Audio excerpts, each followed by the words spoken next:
Hi ಎಲ್ಲರಿಗೂ, ಹೇಗಿದ್ದೀರಾ? ಎಲ್ಲ ಚೆನ್ನಾಗಿದ್ದೀರಾ ಅಂದ್ಕೋತೀನಿ. ನಾನಿವತ್ತು ಸ್ಪೈಸಿಯಾಗಿ ಹಾಗೆ ರುಚಿಯಾಗಿ 1 kg ಅಳತೆಯಲ್ಲಿ ಹಂದಿ ಮಾಂಸದ ಸಾರನ್ನು ಹೇಗೆ ಮಾಡೋದಂತ ಹೇಳಿಕೊಡ್ತೇನೆ, ನೋಡುವ ಬನ್ನಿ. ನಾನಿಲ್ಲಿ 1 kg ಹಂದಿ ಮಾಂಸವನ್ನು ಚಿಕ್ಕ ಚಿಕ್ಕ ಪೀಸಾಗಿ ಕಟ್ ಮಾಡಿ ತೊಳೆದೆಲ್ಲ ತಗೊಂಡಿದ್ದೇನೆ.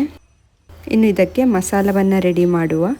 ಮಸಾಲೆಗೆ 2 ಸ್ಪೂನ್ ಧನಿಯಾಕಾಳು, ಅರ್ಧ ಸ್ಪೂನು ಜೀರಿಗೆ, ಅರ್ಧ ಸ್ಪೂನ್ ಕಾಳು ಮೆಣಸು, 1 ಈರುಳ್ಳಿ, 10 ಒಣಮೆಣಸು, 5 ಏಲಕ್ಕಿ, 10 ಲವಂಗ, ಸಣ್ಣ ತುಂಡು ಹುಳಿ, 2 ಪೀಸ್ ಚಕ್ಕೆ, 8 ಎಸಳು ಬೆಳ್ಳುಳ್ಳಿ.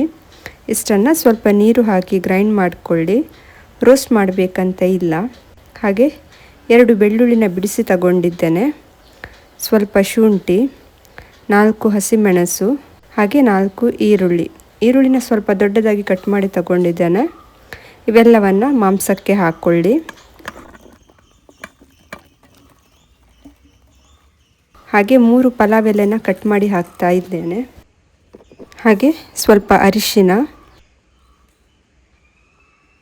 ಮಸಾಲನ ಕಡೆದು ತಗೊಂಡಿದ್ದೇನೆ, ಹಾಕ್ಕೊಳ್ಳುವ. ಜೊತೆಗೆ ಸ್ವಲ್ಪ ಮಸಾಲ ಕಡೆದ ನೀರನ್ನು ಹಾಕ್ತಾ ಇದ್ದೇನೆ.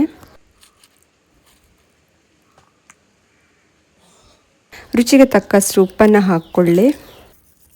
ಒಂದು ಸಲ ಚೆನ್ನಾಗಿ ಮಿಕ್ಸ್ ಮಾಡಿಕೊಳ್ಳಿ. ತಕ್ಷಣ ಕೂಡ ಇದನ್ನು ಮಾಡ್ಬೋದು. ನಾನು ಅರ್ಧ ಗಂಟೆ ಇಟ್ಟು ಆಮೇಲೆ ಮಾಡ್ತಾ ಇದ್ದೇನೆ. ಅರ್ಧ ಗಂಟೆ ಆಗಿದೆ. ಒಲೆ ಮೇಲೆ ಇಟ್ಟಿದ್ದೇನೆ. ಹೈ ಫ್ಲೇಮ್ನಲ್ಲಿಟ್ಟು ಕುದಿ ಬರಲಿಕ್ಕೆ ಇಟ್ಕೊಳ್ಳಿ. ನೋಡಿ, ಕುದಿ ಬಂದಿದೆ. ಇನ್ನು ಒಂದು ಸಲ ಮಿಕ್ಸ್ ಮಾಡ್ತಾ ಇದ್ದೇನೆ. ಇನ್ನು ಇದನ್ನು ಮೀಡಿಯಂ ಫ್ಲೇಮ್ನಲ್ಲಿಟ್ಟು 45 ನಿಮಿಷ ಬೇಯಿಸ್ಕೋಬೇಕಾಗುತ್ತೆ.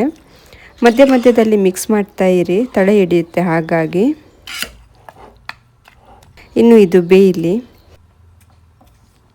ನಾನು 2 kg 3 kg ಹಂದಿ ಮಾಂಸದ ಸಾರು ಹೇಗೆ ಮಾಡೋದಂತ ಆಲ್ರೆಡಿ ಅಪ್ಲೋಡ್ ಮಾಡಿದ್ದೇನೆ. ನೋಡಿಲ್ಲ ಅಂದರೆ ಚಾನಲ್ನಲ್ಲಿ ಚೆಕ್ ಮಾಡಿ. ನೀವು ಹಂದಿ ಮಾಂಸದ ಪ್ರಿಯರಾಗಿದ್ದರೆ ನಾನು ಹಂದಿ ಮಾಂಸದ ತುಂಬ ರೆಸಿಪಿಗಳನ್ನು ಮಾಡಿ ಅಪ್ಲೋಡ್ ಮಾಡಿದ್ದೇನೆ. ನೀವು ನೋಡಿಲ್ಲ ಅಂದರೆ ಚಾನಲ್ನಲ್ಲಿ ಚೆಕ್ ಮಾಡಿ.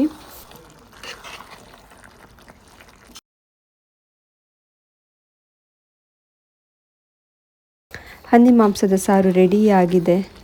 ಮಾಂಸ ಸಹ ಚೆನ್ನಾಗಿ ಬೆಂದಿದೆ. ಇನ್ನು ಇದನ್ನು ಸರ್ವ್ ಮಾಡಿ ಟೇಸ್ಟ್ ಮಾಡಿ ನೋಡೋಣ ಹೇಗೆ ಬಂದಿದೆ ಅಂತ. ಸ್ಪೈಸಿಯಾಗಿ ತುಂಬಾ ಚೆನ್ನಾಗಿದೆ. ಅನ್ನ, ಚಪಾತಿ, ದೋಸೆ ಎಲ್ಲದರ ಜೊತೆ ಸೂಪರ್ ಕಾಂಬಿನೇಷನ್ ಇದು. ಇವತ್ತಿನ ರೆಸಿಪಿ ನಿಮಗೆ ಇಷ್ಟ ಆಗಿದೆ ಅಂದ್ಕೋತೀನಿ. ಹಾಗೆ ಸಬ್ಸ್ಕ್ರೈಬ್ ಮಾಡೋದನ್ನು ಮರಿಬೇಡಿ. ಮತ್ತೆ ಸಿಗ್ತೀನಿ ಒಂದು ಹೊಸ ರೆಸಿಪಿಯೊಂದಿಗೆ. ಅಲ್ಲಿ ತನಕ ಬಾಯ್.